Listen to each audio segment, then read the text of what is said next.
ষড়যন্ত্র করে লুকিয়ে গান্ধারীর সঙ্গে ধৃতরাষ্ট্রর বিয়ে দেওয়া হয়। তার প্রতিবাদ করতে গেলে এদের সবাইকে কারাগারে আটকে রেখে দেওয়া হলো।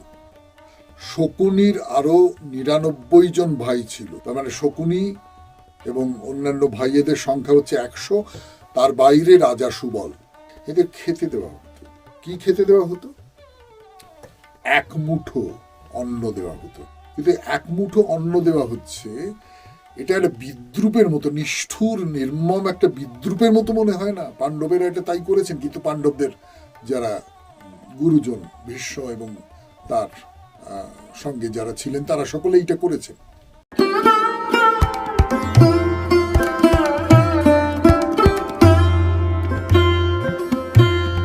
নমস্কার নমস্কার নমস্কার নমস্কার নমস্কার নমস্কার নমস্কার আপনাদের সবাইকে সবাইকে সবাইকে নমস্কার জানাচ্ছে আপনাদের সৌমিত্র বসু। সবাইকে অজস্র শুভকামনা জানাচ্ছে, সবাইকে স্বাগত জানাচ্ছে আজকের এই স্মরণে সৌমিত্র অনুষ্ঠানে, এবং সবাইকে শুভ দিন জানাচ্ছে। শুভ হোক, শুভ হোক, সকলের শুভ হোক, সকলের ভালো হোক, মঙ্গল হোক, কল্যাণ হোক, কল্যাণ হোক, কল্যাণ হোক। তাহলে 2025 শেষ। কিন্তু অদ্ভুত লাগে না? এই সেদিন যেন নতুন বছর শুরু হলো, তারপর হু হু হু করে বেরিয়ে গিয়ে 2025-এর শেষ যে অনুষ্ঠান স্মরণে সৌমিত্র, আরও একটা দিন আছে, কিন্তু সেদিন আপনাদের সামনে আসবো না, 1 জানুয়ারি আবার আসবো। এই যে 30শে ডিসেম্বর তারিখটা, এটা আমাদের যে ধর্মীয় ধারা, সেই ধর্মীয় ধারায় খুব খুব খুব গুরুত্বপূর্ণ, বিশেষ করে বাঙালিদের, এবং নিশ্চয়ই গোটা ভারতের ক্ষেত্রেই কথাটা সত্যি। তার কারণ আজকের দিনে 3 জন মানুষের সঙ্গে আজকের দিনটা যুক্ত হয়ে আছে। প্রথম হচ্ছেন ত্রৈলঙ্গ স্বামী, মহাযোগী ত্রৈলঙ্গ স্বামীর আবির্ভাব এবং তিরোভাব তিথি আজকে। ত্রৈলঙ্গ স্বামী সম্পর্কে অনেক নানান রকম সব গল্প আছে, সেই গল্প কখনো না কখনো আপনাদের সামনে বলতেও পারি, মানে বলবার অবকাশ আছে নিশ্চয়ই। অসাধারণ সমস্ত গল্প আছে, তার অলৌকিকতার নানান গল্প আছে। তো সেই ত্রৈলঙ্গ স্বামীর আবির্ভাব এবং তিরোভাব তিথি আজকে। ভারত সেবাশ্রমের প্রতিষ্ঠাতা স্বামী প্রণবানন্দজি, তার তিরোভাব ঘটেছিল আজকের তারিখে। আর শ্রী শ্রী 108 স্বামী রামদাস কাঠিয়া বাবাজি মহারাজের তিরোভাব তিথি আজকে। এই 3 জনই ভারতের অধ্যাত্ম সাধনার ইতিহাসে খুব গুরুত্বপূর্ণ 3টে নাম, এবং 3 জনই একসঙ্গে একই সূত্রে, তিথির সূত্রে কীরকম গ্রথিত হয়ে আছেন সেটা ভাবলে খুব আশ্চর্য লাগে। এদের প্রতি প্রণাম নিবেদন করে তাহলে আজকের অনুষ্ঠান শুরু করি।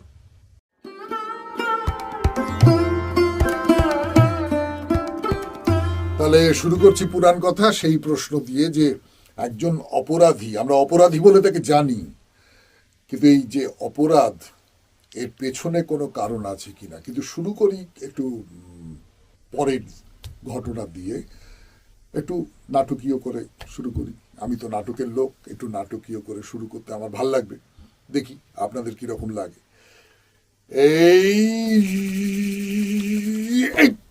এই দান ফেলা হলো, জিতে গেছি, কৌরবেরা চিৎকার করে উঠল। যুধিষ্ঠির, বলো তুমি কি বাজি রেখেছ? আমি ধনরত্ন বাজি রেখেছি। ধনরত্ন মানে হচ্ছে যে তার মধ্যে ধনরত্ন আছে, স্বর্ণ, রৌপ্য, মণিমুক্ত, একের পর এক, একের পর এক, দাস, অন্যান্য সম্পত্তি সব চলে গেল। আবার আচ্ছা, এই যে পাশা খেলা, পাশা খেলা ব্যাপারটা কি আপনারা জানেন? অনেক সময় একটা ঘুঁটি দিয়ে, অনেক সময় 2টো ঘুঁটি দিয়ে খেলা হতো। একটা ঘুঁটিতে লুডোতে যেরকম হয় না, 1 2 3 4 5 6 6 পর্যন্ত, তো ওই ঘুঁটিতেও এইরকম মার্ক করা আছে আর কি। তো যার বেশি পড়বে সে জিতে গেল, এইরকম একটা ব্যাপার। লুডোর মতনই ধরে নিন, একটু বড় লুডো। হ্যাঁ, তো সেই পাশা খেলা হচ্ছে। পাশা খেলায় প্রথমে ধন সম্পদ সমস্ত চলে গেল, তারপরে ইন্দ্রপ্রস্থ নগরী চলে গেল, পাণ্ডবদের অধিকারে আর যে সমস্ত এলাকাগুলো ছিল সেই সমস্ত এলাকা চলে গেল। যুধিষ্ঠির একের পর এক নেশায় পড়লে যা হয়, জুয়ারিদের নেশায় পড়লে যা হয়, যুধিষ্ঠির এখানে জুয়ারি ছাড়া আর কিছু নন, সেটা হলো। তারপরে যেটা হলো সেটা হচ্ছে যে যুধিষ্ঠির বললেন যে বেশ, কি বাজি রাখছ? নকুলকে বাজি রাখছি, সহদেবকে বাজি রাখছি, অর্জুনকে বাজি রাখছি, ভীমকে বাজি রাখছি, নিজেকে বাজি রাখছি। সব চলে গেল। তাহলে পঞ্চপাণ্ডব এখন কৌরবদের দাস হয়ে গেল। তারপর এসো, কি বাজি রাখছ? যুধিষ্ঠির, কি বাজি রাখছ? দ্রৌপদীকে বাজি রাখছি। আপনারা সকলে জানেন সেই কুরু সভার সেই অসম্ভব লজ্জাজনক নারকীয় ঘটনার কথা। দ্রৌপদী, তাকে দাসীর মতো সভায় টেনে আনা হয়েছে এবং তার বস্ত্র হরণ করবার চেষ্টা করা হয়েছে, ইত্যাদি ইত্যাদি ইত্যাদি। আমি সেই দিকে যাচ্ছি না। আমি যেটা বলছি সেটা হচ্ছে যুধিষ্ঠির যখন দ্রৌপদীকে বাজি রাখলেন এবং দ্রৌপদীকে হারালেন আর কি, তখন এইরকম একটা প্রশ্ন উঠল যে যুধিষ্ঠির নিজে তো দাস, তা দাসের তো কোনো সম্পত্তি থাকতে পারে না, দাসের অর্জিত তো কোনো কিছু থাকতে পারে না, তাহলে তিনি দ্রৌপদীকে পণ রাখেন কি করে? দ্রৌপদী স্বাধীন, যুধিষ্ঠির দাস, কি করে রাখতে পারেন? কুরুবৃদ্ধ যারা ছিলেন তাদের জিজ্ঞাসা করা হলো যে আপনারা বলুন, আপনারা বিধান দিন। কুরুবৃদ্ধরা বললেন যে না, বলতে পারবো না, ধর্মের গতি অতি সূক্ষ্ম, আমরা বলতে পারবো না। মানে সোজা কথায়, কৌরবদের পয়সায় খাই, কৌরবদের বিরুদ্ধে কোনো কথা বলতে পারবো না। আপনাদের কিরকম এটা মনে হয় না ইদানিংকালের কোনো কোনো পরিবেশ পটভূমির কথা মনে পড়ে যায় না? এই এই এইটাই হলো পুরাণের গল্পের আসল জোর। যুগে যুগে স্পঞ্জের মতন করে সে সেই সময়টাকে শুষে নিতে পারে। তো যাই হোক, এইভাবে যুধিষ্ঠিররা দ্রৌপদীর লাঞ্ছনা হলো, ইত্যাদি হলো। আমরা সেই আলোচনায় না গিয়ে যে জায়গা থেকে শুরু করব বলে ভেবেছিলাম সেই জায়গায় শুরু করি। সেটা হচ্ছে, আপনারা বুঝতেই পাচ্ছেন, এই পাশা খেলার মূল যে পাণ্ডা, সেই পাণ্ডাটি হচ্ছেন শকুনি। শকুনির কথা বলি আপনাদের। শকুনি কিন্তু রাজার বাড়ির ছেলে এবং যুবরাজ। কোথাকার যুবরাজ? গান্ধার দেশের যুবরাজ। গান্ধার দেশটা কোথায়? গান্ধার দেশটা হচ্ছে এখন যেটা আফগানিস্তান, সেই আফগানিস্তানে। তো সেখানকার মেয়ে গান্ধারী। গান্ধারীর বাবার নাম হচ্ছে সুবল, সুবল হচ্ছেন রাজা, আর তার ছেলে হচ্ছে শকুনি, আরো সব ভাইয়েরা আছে। তো ধৃতরাষ্ট্রের বিয়ে দিতে হবে। ধৃতরাষ্ট্রের বিয়ে দিতে হবে এমন এক নারীর সঙ্গে যার বহু সন্তান হবার ক্ষমতা আছে।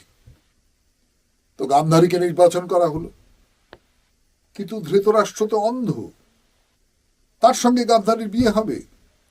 বিয়ের পরে গান্ধারী কি করেছিলেন সেসব আপনারা খুব ভালো করে জানেন। চোখে পট্টি বেঁধে রেখে দিয়েছিলেন যাতে তিনিও অন্ধ হয়ে যান, সে তো পরের কথা। কিন্তু এই যে গান্ধার দেশের যে রাজা সুবল, তিনি রাজি হবেন কেন?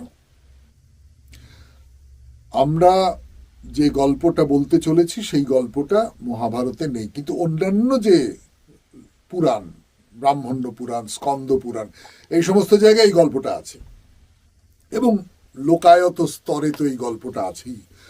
এবং অসামান্য গল্প, আমার নিজের অন্তত অসামান্য গল্প বলে মনে হয়, সেই জন্য আমি শকুনি প্রসঙ্গে এই গল্পগুলো আপনাদের বলছি।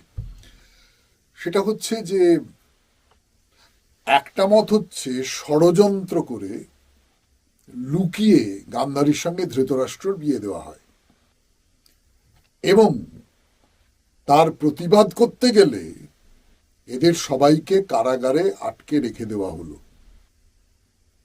শুধু কারাগারে আটকে রেখে দেওয়া হলো নয়, আরো একটা সাংঘাতিক কাজ করা হলো। সেই সাংঘাতিক কাজটা কি সেটা বলবার আগে এক চুমুক চা খেয়ে নিতে হবে আমাকে। এই যে রাজা সুবল এবং তার রাজপুত্রদের, তাদের মধ্যে শকুনিও ছিলেন, তাদের বন্দিশালায় রেখে দেওয়া হলো।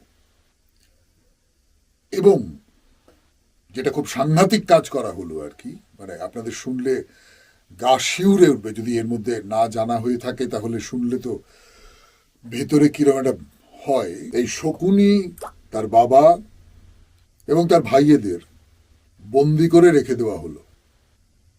মোট কতজন? শকুনির আরো 99 জন ভাই ছিল, তার মানে শকুনি এবং অন্যান্য ভাইয়েদের সংখ্যা হচ্ছে 100, তার বাইরে রাজা সুবল, এরা সকলে কারাগারে বন্দী আছেন। এদের খেতে দেওয়া হতো। কি খেতে দেওয়া হতো? এক মুঠো অন্ন দেওয়া হতো, এক মুঠো।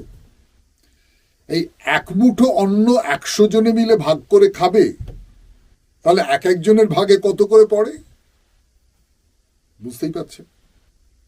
মানে অনাহার, উপবাস কোনো কিছু দিয়েই বোঝানো যাবে না। বন্দি করে রেখে দেওয়া হয়েছে, পুরোপুরি অনাহারে মেরে ফেলা হলো, সে একরকম, কিন্তু এক মুঠো অন্ন দেওয়া হচ্ছে, এটা একটা বিদ্রুপের মতো, নিষ্ঠুর নির্মম একটা বিদ্রুপের মতো মনে হয় না? পাণ্ডবেরা এটা তাই করেছেন, কিন্তু পাণ্ডবদের যারা গুরুজন ভীষ্ম এবং তার সঙ্গে যারা ছিলেন তারা সকলে এটা করেছেন। কিন্তু শকুনির বাবা সুবল তিনি বললেন যে, শকুনি, আমি একটা কথা বলছি, এই কথাটা আমরা সবাই মেনে নেব। এই যে এক মুষ্টি অন্ন দেওয়া হচ্ছে, এটা আমরা কেউ খাবো না, এটা খাবে একমাত্র তুমি। আমরা না খেয়ে অনাহারে মরে যাব, তুমি বেঁচে থাকবে, তুমি বেঁচে থাকবে প্রতিশোধ নেবার জন্য। এই যে আমাদের উপর এইরকম করে অত্যাচার করে মেরে ফেলা হলো, তার সমস্ত প্রতিশোধের দায়িত্ব আমরা তোমাকে দিলাম শকুনি, তুমি গ্রহণ করো।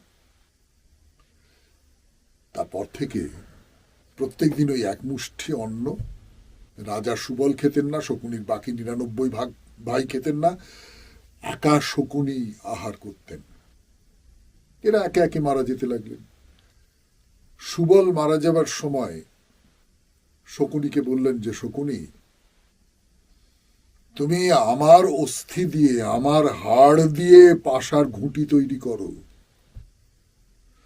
সেই পাশা হবে মন্ত্রপুত, সেই পাশার জাদু ক্ষমতা থাকবে, সেই পাশাকে তুমি যেমন ইচ্ছে তেমন চালনা করতে পারবে। রাজা সুবলের মৃত্যু হলো, তার অস্থি দিয়ে শকুনি তার পাশা তৈরি করলেন।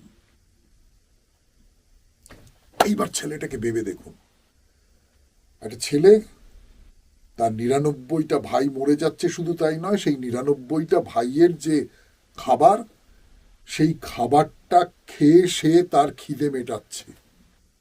একটাই উদ্দেশ্য, প্রতিশোধ দিতে হবে। বাবা মারা যাবার সময় এই আদেশ দিয়ে গেলেন যে, আমার অস্থি দিয়ে তুমি পাশা তৈরি করো এবং প্রতিশোধ দিও। এই ছেলেটা বিকৃত মনা হবে না? এইরকম কত ইতিহাস রয়েছে, যারা যারা যারা খুন করছে, চুরি করছে, ডাকাতি করছে, ধর্ষণ করছে, তাদেরও অনেকের পূর্ব জীবনে এইরকম ইতিহাস আছে। সেই ইতিহাস তাদের বেঁকিয়ে দিয়েছে, তাদের মনকে বেঁকিয়ে দিয়েছে। তো যাই হোক, শকুনি তো বেঁচে গেলেন শেষ পর্যন্ত, ওই তার সবাইকার অন্ন একা খেয়ে বেঁচে গেলেন। এবং প্রতিশোধ নিতেই হবে, প্রতিশোধ নিতেই হবে, শেষ পর্যন্ত প্রতিশোধ নিতেই হবে। তারপর এই পাশা খেলা, সেই পাশা খেলায় শকুনি এদের পরাস্ত করলেন, এবং তার ফলে যা যা হবার সেইগুলো তো সমস্তটাই হলো। তারপরে তো পাণ্ডবেরা চলে গেলেন, বনবাসে চলে গেলেন। শকুনি কিন্তু বনবাসে যে পাণ্ডবেরা গেছেন পাণ্ডবদের সম্পর্কে খোঁজ খবর রাখতেন, আবার কৌরবদের পক্ষেও তিনি আছেন, কৌরবদেরও নানান রকম সব পরামর্শ দিতেন তাদের। মানে শকুনি খুব বড় বীর ছিলেন না এরকম কোনো প্রমাণ পাইনি আমি, কিন্তু অসম্ভব তীক্ষ্ণ বুদ্ধি ছিল, এবং সেই তীক্ষ্ণ বুদ্ধি প্রয়োগ করে তিনি কৌরবদের নানান রকম ভাবে পরামর্শ ইত্যাদি ইত্যাদি দিতেন।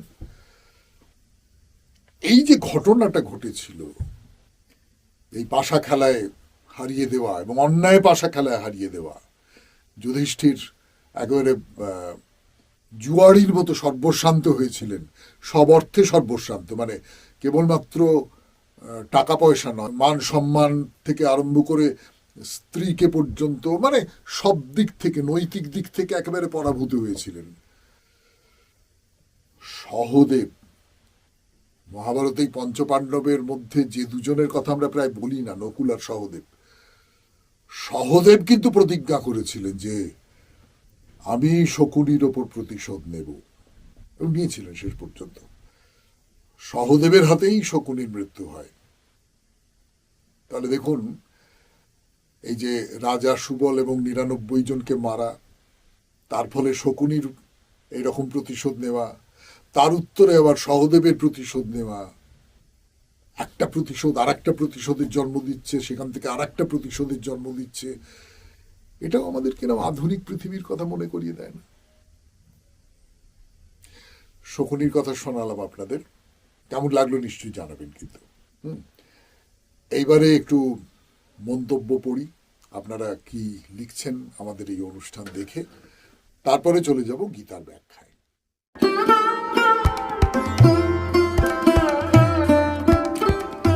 এবারে মন্তব্য, দুটি মন্তব্য পড়ে শোনাবো আপনাদের, চিঠিও বলতে পারেন। প্রথমটি লিখেছেন নিখিল রায়চৌধুরী, ইচ্ছাপুর, উত্তর ২৪ পরগনা থেকে। নিখিল বাবু কি লিখেছেন পড়ি। দাদা, আপনাকে প্রণাম ও অনেক অনেক ধন্যবাদ। এই ভিডিও অনুষ্ঠানের মাধ্যমে নানাভাবে নতুন কিছু জানতে পারছি এবং উপকৃত হচ্ছি। অনুষ্ঠানগুলোর সম্পর্কে আলাদাভাবে কিছু বলতে চাই না। আমার যে বিষয় বলতে চাই সেইটির সঙ্গে অন্য শ্রোতা দর্শক একমত হবেন না জানি, তবুও বলছি। অনুষ্ঠান শুরুর আগে যে শুভ হোক বলে দীর্ঘ সময় উচ্চারণ করতে থাকেন, তা কানে লাগে। কারণ কোথাও শুভর লক্ষণ দেখেন কি? আমাদের আশেপাশে, সমাজে, রাজ্যে এবং রাষ্ট্রে কোথায় শুভ? আপনাকে আবার প্রণাম, সকলকে শুভেচ্ছা। নিখিল রায়চৌধুরী, ইচ্ছাপুর, উত্তর ২৪ পরগনা।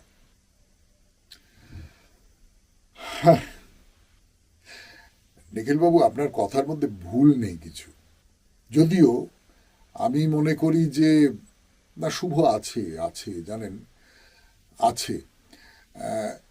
এই ধরুন, এই যে স্মরণে সৌমিত্র অনুষ্ঠানটার কথাই যদি বলি, এই অনুষ্ঠানটায় যাকে বলে প্রচুর জাক জমক, এই সেই অমুক তমুক যা কিছু আপনারা দেখেন ইউটিউবের অন্যান্য অনুষ্ঠানে, অনেক অনুষ্ঠানে, সব অনুষ্ঠানে নয়, অনেক অনুষ্ঠানে নানা এরকম হল্লা ইত্যাদি ইত্যাদি দেখেন যা কিছু।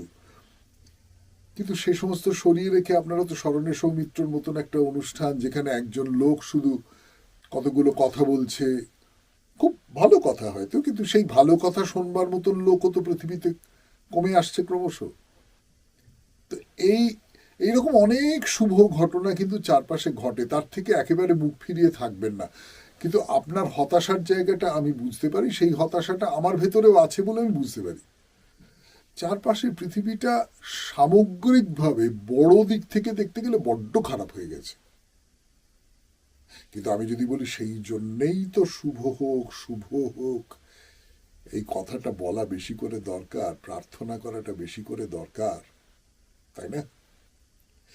পরের চিঠিই বলি, মন্তব্য লিখেছেন সৌমিত্র চট্টোপাধ্যায়, পড়ে শোনায়। আজকের চিঠিতে ছবি বড়াল প্রশ্ন করেছেন, সন্ন্যাসিনী সীতা বনবাসে অত গয়না পেলেন কোত্থেকে? তিনি তো সব ত্যাগ করে বনবাসে যান। কথাটা সত্যি। আমি যেটুকু অবগত আছি তা হলো, সীতা রাজকীয় পোশাক, গহনা প্রায় সবই ত্যাগ করে সম্ভবত শুধু বিবাহের আংটি পরে বলকল ও সন্ন্যাসিনীর পোশাক পরে বনবাসে যান। অযোধ্যাকাণ্ডে একথা আছে, কিন্তু বনবাসের সময় রাম, সীতা, লক্ষ্মণ ও ত্রিমুনির আশ্রমে গেলে মুনিপত্নী অনসূয়া সীতার প্রতি শ্রদ্ধা ও ভালোবাসায় রামপত্নীকে ঐশ্বরীয় গহনা ও ফুল সাজে সাজিয়ে দেন। সে অপূর্ব অলঙ্কার ভূষণ, এগুলি সবই দৈব গহনা, সাধারণ অলঙ্কার নয়। তাই বনবাসের সময় রাবণের সীতাহরণের সময় পথের প্রমাণ রূপে মা সীতা সেই গহনা খুলে পথে ছড়িয়ে দেন। রামচন্দ্র সেই গহনার নিদর্শন দেখেই সঠিক পথ খুঁজে পান। এই চমৎকার এবং জরুরি এবং তথ্য নির্ভর চিঠিটি লিখেছেন সৌমিত্র চট্টোপাধ্যায়।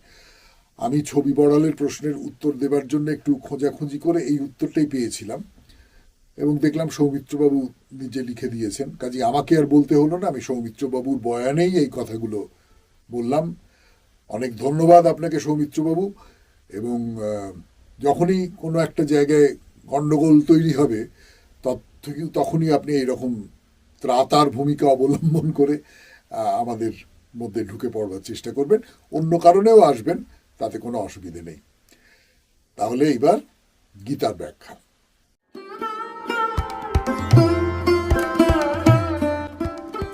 এবারে গীতার ব্যাখ্যা। গীতার ব্যাখ্যায় স্বামী রঙ্গনাথানন্দজি গীতার শ্লোক অবলম্বন করেই বলা বাহুল্য খুব খুব খুব দরকারি কতগুলো কথা বলছেন। সেই দরকারি কথাগুলো কি? ধরুন, আপনারা দেখবেন যে অনেকে এরকম আছেন, আমাদের তার মুখোমুখি হতে হয়, সেই সমস্ত মানুষের মুখোমুখি হতে হয় যে না না তুমি কি বলছো, আমি এইটা পড়েছি, এইটা পড়েছি, এইটা পড়েছি, এইটা পড়েছি। আপনাদের একটা গল্প বলি, রবীন্দ্রনাথের একটা গল্প বলি। রবীন্দ্রনাথ একদিন বোটে করে যাচ্ছেন, ওই ভেতরে মানে তার যে পদ্মা নামে একটা বোট ছিল, তো সেই বোটের ভেতরে তো ঘর ছিল, সেই ঘরের মধ্যে বসে আলো জেলে, রাত্রির বেলা আলো জেলে, আলো মানে ইলেকট্রিক লাইট নয় বলাই বাহুল্য, ওই লম্ফ বা মানে কোনো বাতি জেলে তিনি বসে বসে একটা সৌন্দর্য তত্ত্বের উপর বই পড়ছেন। তো সে খুব খটমটে বই। খানিকক্ষণ বাদে তার আর ভালো লাগলো না বইটা পড়তে, হয় না, বন্ধ করে বাইরে এলেন। বাইরে এসে দেখলেন পদ্মার ওপর দিয়ে তার নৌকো যাচ্ছে, ভেসে যাচ্ছে, আর বিরাট আকাশ মাথার উপরে, আর জ্যোৎস্নার আলো একেবারে থই থই থই থই করছে। সেটা অনির্বচনীয় দৃশ্য। জলের মধ্যে একলা নৌকো, আর মাথার উপরে বিশাল আকাশ, এই আকাশ চাঁদের আলোয় ভেসে যাচ্ছে যাকে বলে।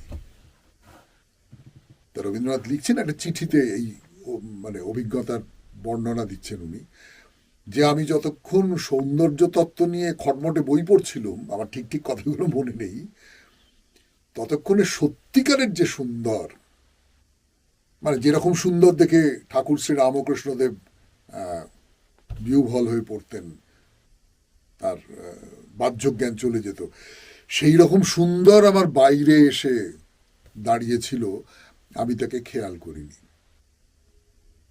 এই যে ভাবনাটা, এই ভাবনাটা রবীন্দ্রনাথের লেখার মধ্যে নানানভাবে নানান রকম করে এসেছে। কিন্তু এই যে মানে রবীন্দ্রনাথ বিসর্জন বলে একটি নাটক লিখেছিলেন, তাতে যিনি রাজা গোবিন্দমাণিক্য, তিনি একটা কথা বলছেন যে আপন আলোকে আঁখি দেখিতে না পায়, আলোক আকাশ হতে আসে। এই যে আকাশ থেকে আসা আলো, এই আলোটাই হচ্ছে সত্যানুভূতি। এবারে পড়ি গীতার কথাটা। এই গীতার কথাটা এই প্রসঙ্গে খুব জরুরি। 3টে শ্লোকের কথা বলি আপনাদের। প্রথমটা হচ্ছে, বাংলা অনুবাদ বলছি। হে অর্জুন, যারা মিষ্টি মিষ্টি কথা বলে তারা বিবেকহীন পুরুষ। তারা বেদের লিপি পাঠেই আনন্দ পায়, আর তর্ক করে বলে অন্য কিছু নেই। তারা কামনায় পরিপূর্ণ, এবং পুনর্জন্ম ও কর্মফলই যার পরিণাম, সেই স্বর্গই তাদের শ্রেষ্ঠ কামনা। আর তারা বিশেষ বিশেষ ধর্মীয় ক্রিয়াকর্ম সর্বস্ব, যার ফলে তারা পেতে পারে শুধুই ভোগ ও ক্ষমতার ঐশ্বর্য। যারা ওই ভোগ ও ক্ষমতার ঐশ্বর্যে মত্ত, যাদের মন ওইগুলিরই দাসত্ব করে, তাদের মধ্যে সমাধিমুখী বুদ্ধি বা বিচার শক্তি উদ্ভূত হওয়ার কোনো সম্ভাবনা নেই। মানে বেদে যা লেখা আছে, সেই বেদে যা লেখা আছে, আমাদের হিন্দু ধর্ম, সনাতন ধর্ম, যাকে সনাতন ধর্ম কথাটা আজকাল খুব শোনা যাচ্ছে, সেই সনাতন ধর্মের মধ্যে এই কথাটা বলা আছে যে যে কোনো ধর্মের আসলে কি হয়, যে কোনো ধর্ম অনেক মানুষকে আকৃষ্ট করবার জন্য তার একটা বাইরের পরত থাকে, যে বাইরের পরতটা তাকে এই তুমি এটা পাবে, ওটা পাবে, সেটা পাবে, অমুক পাবে, তমুক পাবে, এই পাবে, পার্থিব নানান রকম সমস্ত জিনিস পাবে। এই ধরুন দুর্গাপুজোর সময় মহালয়া আপনারা যখন শোনেন তখন দেখতে পাবেন যে তার মধ্যে আছে যে রূপং দেহি, ধনং দেহি, হ্যাঁ, এরকম সব কথাবার্তা, দাও দাও দাও দাও, এটা একটা বাইরের চেহারা।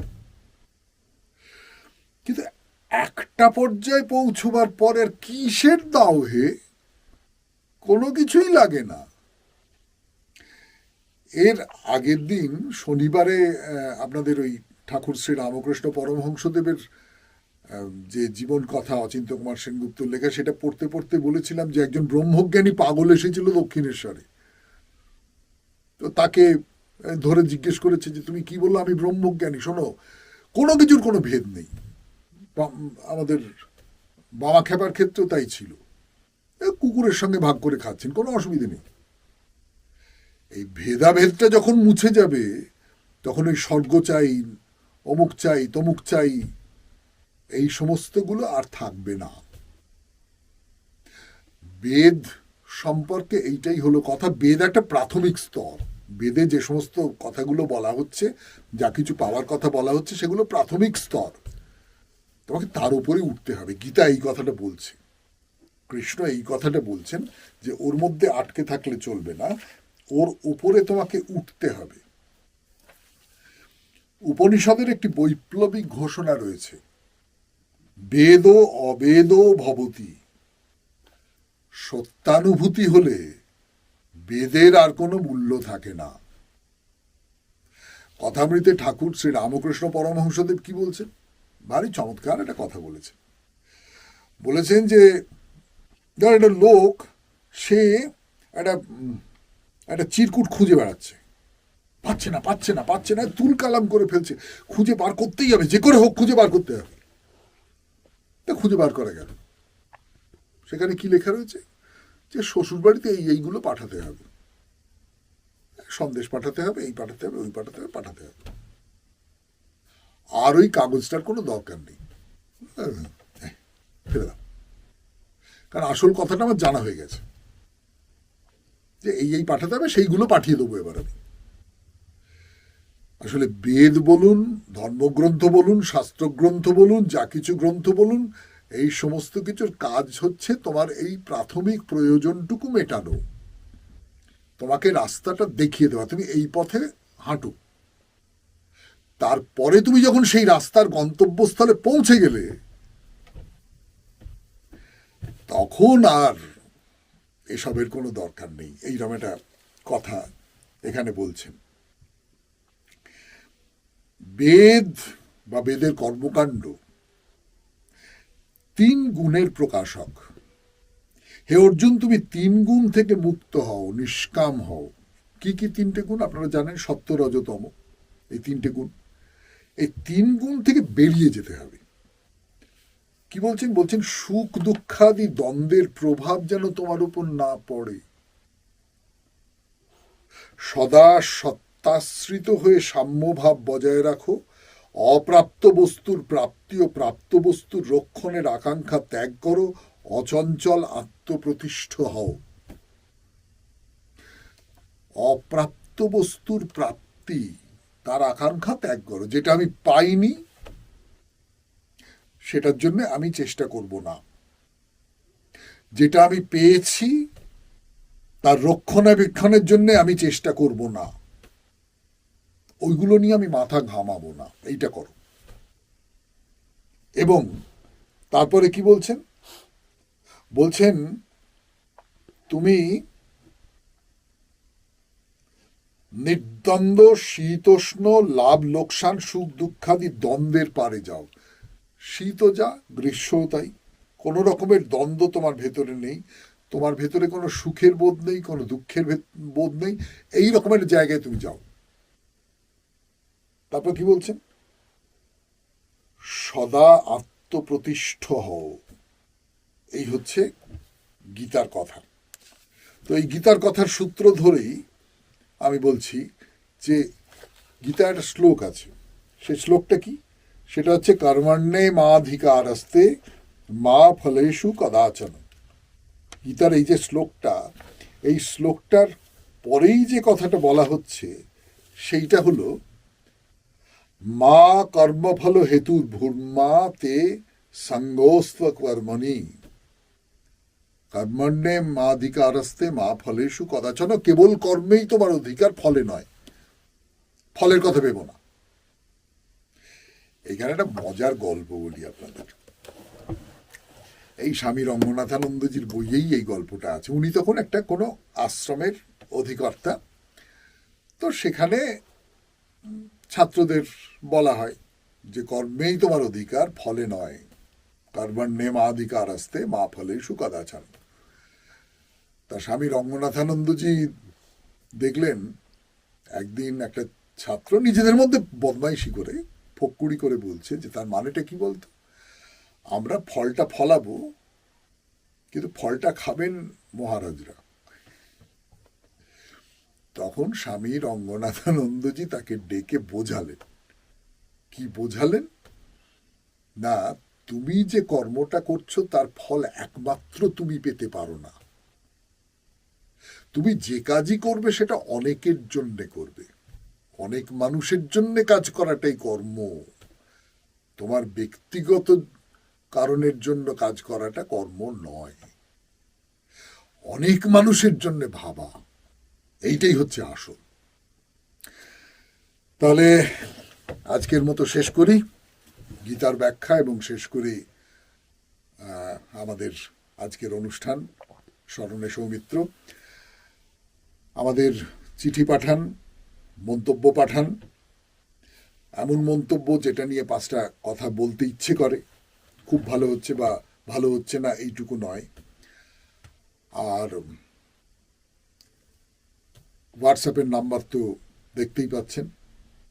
সর্বোপরি যে কথাটা বলবার সেটা হচ্ছে অনুষ্ঠান যদি ভালো লাগে তাহলে লাইক করুন, যদি মনে হয় যে আরো অনেকের কাছে পৌঁছে দেওয়া দরকার তাহলে শেয়ার করুন, আর যদি মনে করেন একেবারে আমার কাছে চলে আসবে তাহলে সাবস্ক্রাইব করুন। আর সবাই মিলে খুব ভালো থাকুন, আনন্দে থাকুন।